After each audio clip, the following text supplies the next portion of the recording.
Hello दोस्तों, नमस्कार। स्वागत है आप सभी लोगों का डेटा एनालिसिस वीडियो में। दोस्तों, कल है फाइनेंस निफ्टी की एक्सपायरी और इस एफ&ओ डेटा एंड जो चार्ट एनालिसिस साथ में डिजिटल ऑप्शन चेन के एनालिसिस से हम लोग ये जानेंगे कि कल फाइनेंस निफ्टी की जो एक्सपायरी है या निफ्टी बैंक निफ्टी का जो मोमेंट है वो कैसा रह सकता है, किस साइड रह सकता है। इस सेशन की एक ही खासियत है दोस्तों कि आपको ये भी पता चलेगा कि ट्रेंड किस साइड जो है रहने के चांसेस ज्यादा हैं। साथ में आपको ये पता चलेगा कि ट्रेंड कैसा रहेगा, यानी कि कुछ मूव मिलेगी या सारा प्रीमियम खत्म हो जाएगा, कॉशियस होकर चलना है या ट्रेडेबल मार्केट रहेगा। तो बिना स्किप किए हुए लास्ट तक देखिएगा। ये शुरू करते हैं। फर्स्ट अगर आपने विजिट किया है चैनल के साथ जुड़ जाइए, सब्सक्राइब करके साथ में टेलीग्राम को ज्वाइन कीजिएगा @nifty ID सर्च करके किसी भी लाइव अपडेट के लिए। तो सबसे पहले हम लोग यहाँ पे फोकस करते हैं समरी का। तो देखिए समरी के ऊपर अगर हमने देखा यहाँ पे क्लाइंट की पोजीशन को, तो फ्यूचर में लॉन्ग किया, कॉल में लॉन्ग किया, पुट में सेलिंग है, स्टॉक फ्यूचर में सेलिंग है। शो मिक्स टू बुलिश गए हैं इंडेक्स पे। एफआईआई की बात करेंगे तो फ्यूचर को सेल किया, कॉल को सेल किया, पुट खरीदा, स्टॉक फ्यूचर लॉन्ग किया। सो ये जो है आज बेरिश काम किए हैं इंडेक्स पे।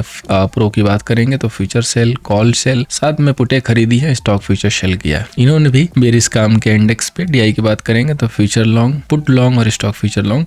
सो डीआई बहुत ज्यादा एक्टिव होते नहीं है इंडेक्स पे, तो इनके डेटा को हम लोग जस्ट न्यूट्रल ही रखते हैं, बस एक बार जस्ट चेकआउट कर लेते हैं। अब हम उस डेटा की जो है बात करते हैं जहां से हमें एग्जैक्ट पिक्चर जो है मिलती है कि बाजार में डेटा कैसे हैं, किस हिसाब से रहना है, बाजार सॉफ्ट रहेगा, कैसा रहेगा। तो first of all index future की अगर हम बात करें यहाँ पे, तो क्लाइंट के पास देखिए अब 140 का जो है शॉर्ट है, वहीं एफआईआई के 233 के लॉन्ग बने हुए हैं। प्रो के जो शॉर्ट थे वो 60,000 के हो गए हैं सम। अब इंडेक्स कॉल की बात करते हैं तो क्लाइंट के पास 371 का जो है शॉर्ट है, एफआईआई के पास 3 लाख के जो है लॉन्ग है, प्रो के पास 64,000 का जो है लॉन्ग है। इंडेक्स पुट की बात करेंगे तो क्लाइंट के पास 699 की जो है शेलिंग है, वहीं एफआईआई के पास 443 का पुट लॉन्ग है और प्रो के पास 161 का पुट जो है शॉर्ट है। स्टॉक फ्यूचर की बात करते हैं तो क्लाइंट के पास 19 लाख जो है यहाँ पे लॉन्ग है, डीआई के पास 29 लाख की शेलिंग है, एफआईआई के पास 696 के लॉन्ग और प्रो के पास 386 के लॉन्ग है, 383 के सॉरी। स्टॉक वाइज कोई खास डिफरेंस नहीं है, इंडेक्स में लिटिल जो है डिफरेंस आता हुआ दिखा, यानी कि जरूर डेटा में जो है चेंज है। हम इस डेटा को चेक करते हैं डिकोड करके, यानी कि कौन सा जो प्लेयर है वो एमटीएम बेसिस पे लॉन्ग है, कौन सा जो प्लेयर है एमटीएम बेसिस पे शॉर्ट है, और हमारी प्लानिंग क्या होनी चाहिए, उसके अकॉर्डिंग हमें बाजार में जो है किस साइड जो है आइडिया लेके चलना है। तो आइए उसको देखते हैं। सो हम यहाँ पे सबसे पहले जो बात करेंगे वो क्लाइंट की बात करेंगे। तो क्लाइंट के पास देखिए 140 जो है यहाँ पे इंडेक्स फ्यूचर सेल है, साथ में 371 जो है कॉल सेल है, देन आफ्टर 699 का जो है यहाँ पे पुट सेल है। अब टोटल जो M2M होगा, सो इनके पास मोटा मोटी 187 यानी कि तकरीबन 2 लाख के करीब इनके पास लॉन्ग पोजीशन आ रही है M2M में। अब हम बात करेंगे दोस्तों एफआईआई की। सो एफआईआई के पास 233 के जो है यहाँ पे फ्यूचर लॉन्ग है, साथ में 3 लाख के करीब जो है यहाँ पे कॉल लॉन्ग है और 443 यहाँ पे जो है पुट भी लॉन्ग है। सो टोटल जो इनका M2M हो रहा है 94,000 के करीब इनके पास अभी भी जो है लॉन्ग पोजीशन है। अब हम बात करेंगे प्रो की। तो प्रो के पास देखिए 60,000 का जो है सेल है, साथ में 64,000 का कॉल लॉन्ग है और 161 का पुट सेल है। सो टोटल जो M2M होगा वो हो जाएगा 1,65,000 का दोस्तों लॉन्ग पोजीशन। तो तीनों ही प्लेयर M2M बेसिस पे लॉन्ग है। तो इस तरीके से देखें तो बाजार की एक थीम बहुत ही क्लियर है कि बाजार को बॉटम लेवल पे सपोर्ट मिलेगा, यानी कि जिस हिसाब से बाजार का स्ट्रक्चर दिख रहा है उस हिसाब से व्यू जो हम लोग का सेम रहेगा, जैसे कि हम लोग प्रीवियसली कुछ दिन से लेके चल रहे हैं कि बाइंग डिप करेंगे, डिप पे ही बाई करना है। अगर गैप अप खुलता है, आपके पास कुछ है तो उसको पहले बुक कीजिए, देन आफ्टर वेट कीजिए डिप का। ये सबसे ज्यादा सुटेबल जो है स्ट्रेटजी अभी दिख रही है।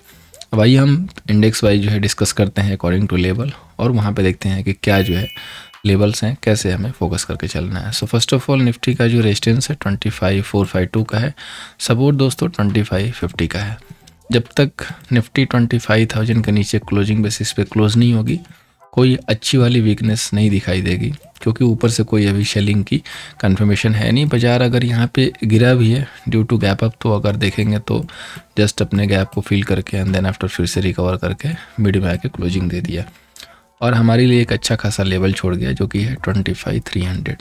तो ये वो लेवल है क्योंकि इसने गिरने के बाद रीटेस्ट किया है। तो अगर ये रीटेस्ट क्रॉस कर लिया यानी कि 25,300 क्रॉस करके सस्टेन करने लगा तो अगेन व्यू जो है हमारा बाई साइड रहेगा। लेकिन अगर यही दोबारा पलट के और 25,260 को ब्रेक करता है कल, तो कल निफ्टी में थोड़ा प्रेशर माउंट हो सकता है और एक प्रॉफिट बुकिंग बन सकती है, जिसकी उम्मीद है कल एक छोटा सा डिप मिलेगा। बट इसका एक मीनिंग बहुत ही क्लियर होगा कि वो फिर नेक्स्ट डे के लिए जो है ना बाइंग अपॉर्चुनिटी होगी, लेकिन नेक्स्ट डे के लिए कल ही बाय नहीं करना है। यानी कि जो कल का सेशन होगा, कल का जो है वहाँ पे बिल्कुल ओवर करके जाना है।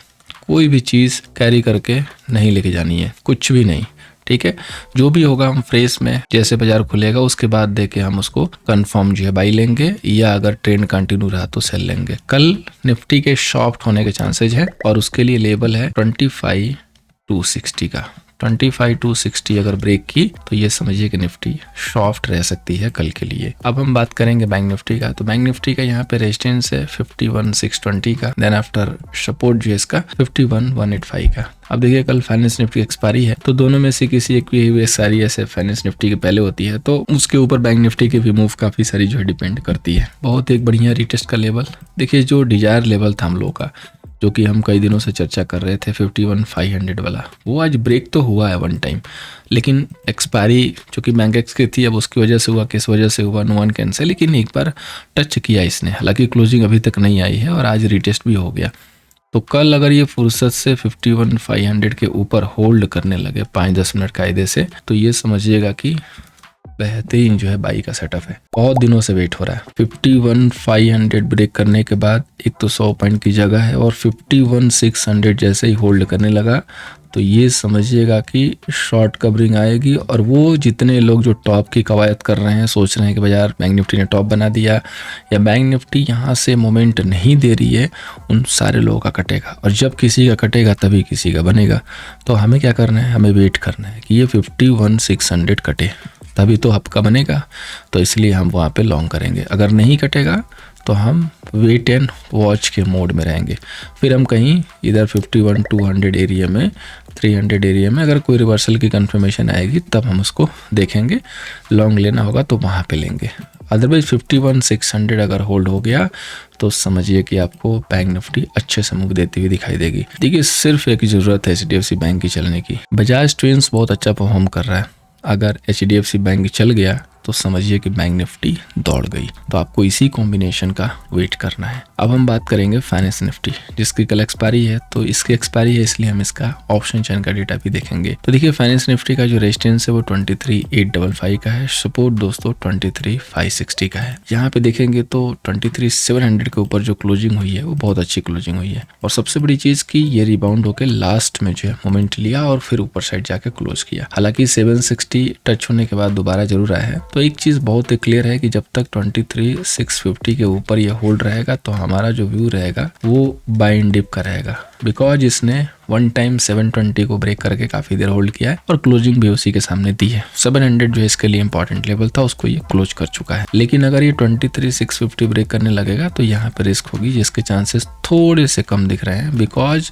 लास्ट में जब बाजार क्लोज हुआ है उस समय जो ऑप्शन चेन का डेटा है वो चेंज हुआ है, यानी कि जो स्लाइटली निगेटिव चल रहा था वो चेंज होकर पॉजिटिव साइड मूव किया है। और यही रीजन है कि हम यहाँ पे अपने जो व्यू है, जैसे कि अभी हम कुछ दिनों से फाइनेंस निफ्टी या बैंक निफ्टी पे लेके चल रहे थे कि सेल ऑन राइज करेंगे, वो अब हम यहाँ से धीरे से चेंज कर रहे हैं डेटा को देखते हुए। तो अगर यही डेटा कल हमें सेम स्टेबल होता हुआ दिखाई देगा, जाहिर सी बात है कि हमें अपसाइड के लिए लॉन्ग की कोशिश करनी है। अभी हम डेटा को भी देखेंगे, पहले सेंसेक्स को देख लें, देन आफ्टर कुछ स्टॉक्स को देखेंगे और उसके बाद जो है यहाँ पे हम डेटा को देखेंगे। तो first of all Sensex last index, तो इसका वही है रेजिस्टेंस एरिया जो हमने कल ड्रॉ किया था। 82,600 समथिंग का रेजिस्टेंस रहेगा और सपोर्ट के तौर पे 82,400। काफ़ी जो है म्यूटेड रेंज चल रही है आजकल सेंसेक्स की। तो नॉन इंटरेस्टेड जो है एसेट हो गया, ये कह सकते हैं कि अभी फिलहाल के लिए हमारे लिए तो NPA ही है, नॉन परफॉर्मिंग एसेट है, कुछ भी जो है परफॉर्म नहीं कर रहा है। बट ये है कि इसके मूव जो है मतलब आते रह रहे हैं, नया जो है लेवल मिल रहा है, नए हाई बनते जा रहे। तो हो सकता है कि जिस दिन गिरावट देगा उस दिन एक अच्छी खासी अपॉर्चुनिटी रहेगी। तो वेट करते हैं, फॉलोअप लेते हैं इसका। अब इसके बाद स्टॉक स्पेसिफिक में सबसे पहला जो स्टॉक अच्छा दिख रहा है वो है एक्सिस बैंक।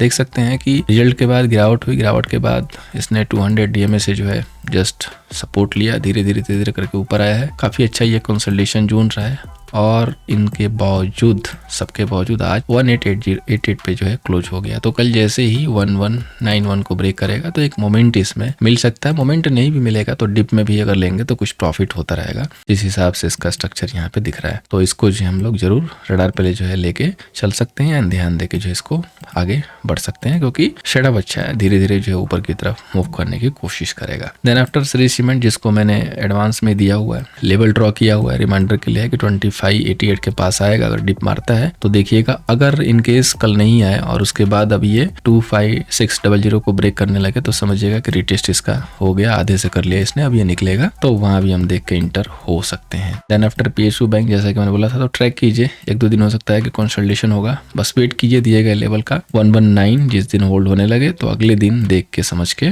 उसको हम कोशिश करेंगे लॉन्ग के लिए। अब हम चलते हैं डिजिटल ऑप्शन चैन पे। फर्स्ट ऑफ ऑल निफ्टी का डेटा, तो थोड़ा सा निफ्टी का डेटा जो है सॉफ्ट हुआ है, बहुत ज़्यादा कोई खतरनाक बेरिश नहीं है, लेकिन जब सॉफ्ट होता है तो ये फियर रहता है कि अगले दिन बेरिश हो सकता है, क्योंकि जब पहले लॉन्ग्स कटेंगे तभी तो फिर शॉर्ट आएंगे। तो वही चेंज आज हुआ है। तो यहाँ पे देखिए 37 लाख के करीब कॉल सेलर एंड 36 लाख के करीब पुट सेलर हो गए। यहाँ पे आप देख रहे थे कि पुट सेलर काफी अच्छे थे। अब यहाँ पे देखिए, देखेंगे तो क्लियरली आपको दिख रहा है कि कॉल के जो लॉन्ग्स थे वो कवर हुए हैं और राइटिंग भी ITM पे आ चुकी है। सो 25,300 एक रेजिस्टेंस की तरह जो है यहाँ पे आज क्रिएट करने की कोशिश की गई है, और जो सपोर्ट था 25,300 वो चेंज होकर आज पुट बाइंग में आ चुका है, और वहाँ पे 136 के जो है केवल पुट सेलर बचे हुए हैं। 25,000 सपोर्ट बिल्कुल रहेगा, 25,000 के करीब जितना जाएंगे अच्छा जो है लॉन्ग को अपॉर्चुनिटी रहेगी और वहीं से जो है बाउंस बैक देखने को मिलेगा। लेकिन अगर कल जैसा कि मैंने बोला कि 25, 250, 260 अगर होल्ड करती है निफ्टी तो एक प्रेशर माउंट हो सकता है, उसको हम जरूर ध्यान देके चल सकते हैं। तो फिलहाल के लिए निफ्टी को हम साइडवे टू नेगेटिव लेके चलते हैं। अगर 25,320 को ब्रेक करके सस्टेन करने लगी देन आफ्टर व्यू चेंज, और अगर 25,250 को सस्टेन कर रही है तो व्यू फिर इसी साइड से रहेगा। 200 के नीचे जब आएगी तो थोड़ा सा अच्छा जो है एक मोमेंटम स्विंग नीचे की तरफ मिल सकता है। अब हम बात करेंगे बैंक निफ्टी की। तो बैंक निफ्टी का डेटा स्लाइटली चेंज हुआ है, बट अभी उतना चेंज नहीं हुआ कि फ्लिकर मूव आ जाए, लेकिन यहाँ पे 51,600 के ब्रेक होने के, सस्टेन होने के बाद स्टार्ट हो सकती है। अभी भी 30 लाख के कॉल सेलर है एंड 26 लाख के जो है पुट सेलर हैं। सो देखेंगे तो यहाँ पे कॉल सेलर फिलहाल के लिए ज्यादा है, राइटिंग जो है दबा के हुई पड़ी है और पुट की राइटिंग, साथ में कहीं कहीं पुट की बाइंग भी यहाँ पे दिख रही है। टोटल जो अच्छे वाले कॉल सेलर 51,500 पे रहेंगे और पुट सेलर सबसे बढ़िया तो 51,000 पे है, लेकिन इन बिटवीन भी एक सेलिंग है 51,500 की, जो कि रस्सा कसी का गेम है। तो 51,500 के ऊपर अगर आप सस्टेन हो रहे हैं तो डैट मीन्स के सिंपल सा एक यहाँ पे है कि हम लॉन्ग साइड देखेंगे। 51,600 के ब्रेक होते ही शॉर्ट कवरिंग बन सकती है, क्योंकि सबको लग रहा है कि गिरेगा, तो हो सकता है कि बाजार यहाँ पे धोखा देते हैं। अदरवाइज लेवल अगर एग्जीक्यूट होता है तो निफ्टी हमें बता देगी 25,250 का लेवल ब्रेक करते हुए, तो हम फिर उस हिसाब से बेस्ट इंडेक्स जो देख के वहां पे अपने शेयर लेने की कोशिश करेंगे। अब हम बात करते हैं उस एसेट की जिसका है कल एक्सपायरी डे। तो ये है फाइनेंस निफ्टी। इसका data compare to bank Nifty भी ठीक ठाक हुआ है, प्रीवियसली काफी चेंज हुआ है। यहाँ पे देखिए 11 लाख के कॉल सेलर और 10.5 लाख के जो है पुट सेलर है, जो कि पहले कॉल सेलर काफी अच्छे खासे थे। तो आज की जो कॉल की राइटिंग थी वो काफी कुछ कम होती हुई दिखाई दी है। टोटल जो कॉल सेलर अच्छे वाले हैं 23,800 पे हैं और पुट सेलर 23,700 पे बने हुए हैं। सो 23,700 जब तक होल्ड है तब तक दिक्कत नहीं है, और अगर डिप आता है तो 23,600 के करीब 23,600 के करीब हम इसको देखेंगे, क्योंकि बाइंड डिप का फॉर्मूला यूज करेंगे। राइज पे बाई करने वाला अवेलेबल नहीं है, क्योंकि डेटा भी स्लाइटली बेरिश ही है। बेरिश मतलब फ्लैट हो चुका है बेरिश से, तो पॉजिटिव साइड जाएगा कि नहीं जाएगा तो लेवल बताएगा। तो कोई अगर डिप आएगा तो बेटर जो है अपॉर्चुनिटी होगी, तो वहां पे हम इसको जरूर देख सकते हैं। So overall data finance Nifty जो कि एक्सपायरी का सपोर्ट रहेगा तो इंडिकेट कर रहा है कि डिप में अगर कोई रिवर्सल मिलता है कंफर्मेशन के साथ तो लॉन्ग करने में कोई दिक्कत नहीं होगा। बाकी लाइव अपडेट के लिए टेलीग्राम पे रहिएगा, जो भी लाइव स्ट्रक्चर होगा, लाइव सेटअप होगा, उसको हम देंगे। FII ने आज भी बाइंग की है, सो सेंटीमेंट अभी भी पॉजिटिव है, कोई दिक्कत नहीं है। बाकी 25,250 अगर निफ्टी ब्रेक करेगी तो यहाँ पे थोड़े 100-150 पॉइंट गिरने के जो है चांसेस रहेंगे। सो दोस्तों उम्मीद करूंगा कि ये जो एनालिसिस है कल के सेशन में आपको हेल्प करती हुई नजर आएगी। फर्स्ट टाइम अगर आए थे चैनल को सब्सक्राइब कर लीजिए ताकि ये डेटा आपको डेली मिले। Thank you so much for watching. मिलते हैं दोस्तों नेक्स्ट सेशन में।